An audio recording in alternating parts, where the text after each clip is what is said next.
E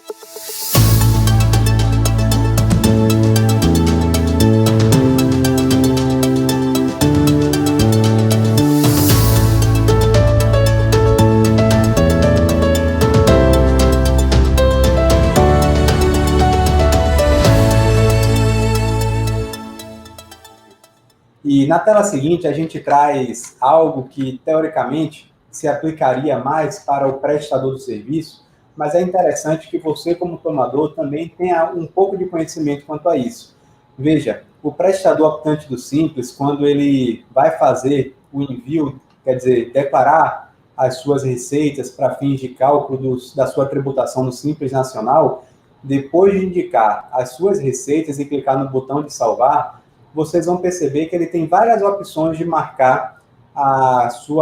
o seu faturamento. E se vocês analisarem, inclusive a gente vai dar um zoom na tela, vocês vão ver que ele tem a possibilidade de marcar aquilo que foi com retenção ou substituição tributária de ISS. Ou seja, isso aqui a gente mostra para que vocês, tomadores, possam visualizar o seguinte: quando o prestador, imagine, por que o prestador optante do Simples Nacional teria essa opção dentro do sistema de marcar aquela receita como sujeita à retenção se não fosse possível a retenção do ISS do optante do Simples Nacional? Talvez muitos prestadores optantes do Simples eles sejam tributados em duplicidade pelo ISS por não marcar corretamente essa opção dentro do seu sistema. E ao marcar que tem receitas com retenção e sem retenção na fonte, ele vai ser levado para uma próxima página, e na próxima página ele vai indicar o que foi sujeito à retenção e o que não foi sujeito à retenção. E dessa forma, o seu documento de arrecadação, ele só vai recolher pelo Simples Nacional aquelas receitas que ele informou que não sofreram ainda a retenção na fonte. É um detalhe a mais, mas que é importante ter conhecimento. E aí a gente vem na sequência para mostrar o seguinte: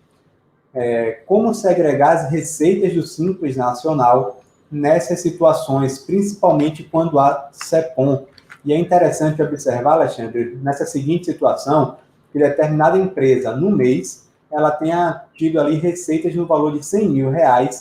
e com retenção na fonte, devido a Recife, considerando o nosso exemplo, tem ali R$60 mil. Ou seja, essa empresa do Simples Nacional sofreu retenção de tomadores de Recife, e as receitas que sofreram a retenção de tomadores de Recife foi de R$60 mil.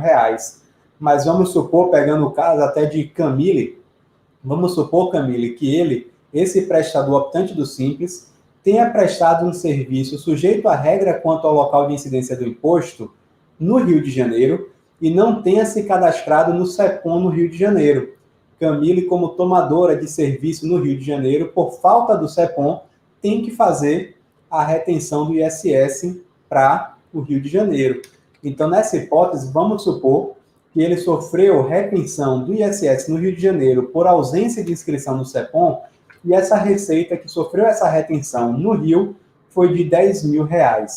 E, além disso, ele possui ainda receitas sem retenção na fonte no valor de R$30 mil, ou seja, R$60 mil com retenção para Recife, R$10 mil com retenção para o Rio de Janeiro por falta do CEPOM e outros R$30 mil que não sofreram a retenção na fonte. Vocês viram na tela anterior que ele precisa marcar as parcelas que sofreram a retenção e que não sofreram. E aí nós perguntamos, vocês acham que nesse caso ele deve informar lá no seu documento gerador do Simples Nacional que sofreu a retenção 70 mil ou 60 mil? E nesse caso nós precisamos responder no seguinte sentido, que a soma dos valores de 10 mil e 30 mil devem ser marcados lá no Simples Nacional como receitas sem retenção na fonte do ISS.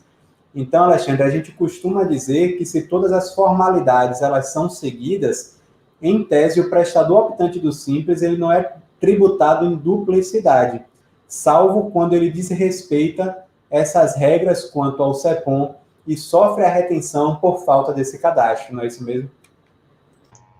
É isso mesmo, Gustavo. E por falta de observância do CEPOM, não só optantes do Simples são bitributados, mas uma empresa também no regime normal, ela é bitributada. A diferença que, como você destacou muito bem no exemplo, é que o optante do Simples, ele precisa declarar no sistema do Simples Nacional as suas receitas mensais e segregar o que teve retenção e o que não teve retenção do ISS, a fim de que ele não pague o ISS duas vezes sobre aquilo que já houve, já foi objeto de retenção lá no Simples Nacional. Mas lá no Simples, ele precisa declarar corretamente o que teve retenção de ISS, de acordo com o artigo 3º da Lei 116, ou seja, respeitando o local da incidência do imposto,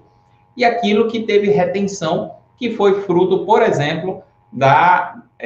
falta de observância das regras do CEPOM. E isso que foi decorrente da não observância do CEPOM, ele não pode considerar como receita que sofreu retenção na fonte do ISS, lá para efeito da declaração dele no Simples Nacional. Ele tem que admitir que ali ele foi bitributado e, querendo ele questionar isso, porque é absolutamente questionável, a gente não questiona a possibilidade de ele perseguir a devolução desse valor, mas, infelizmente, ele tem que fazer isso pela via judicial. A gente tem até a expectativa de, dentro de pouco tempo, ouvir o Supremo Tribunal Federal falar a respeito do CEPOM, porque agora, no final de 2018, salvo engano, o STF reconheceu a repercussão geral da discussão que envolve a constitucionalidade da exigência desse cadastro, porque a não observância desse cadastro acaba resultando nesse fenômeno da bitributação, um fenômeno que, sem dúvida nenhuma, ele é ilegal. A questão é quais são os limites para que um contribuinte ele possa ser bitributado e perseguir a devolução daquilo que foi pago indevidamente, posteriormente, apenas através do Poder Judiciário. Uma discussão que a gente aguarda com expectativa, mas ainda não há previsão para o STF bater o martelo nessa matéria.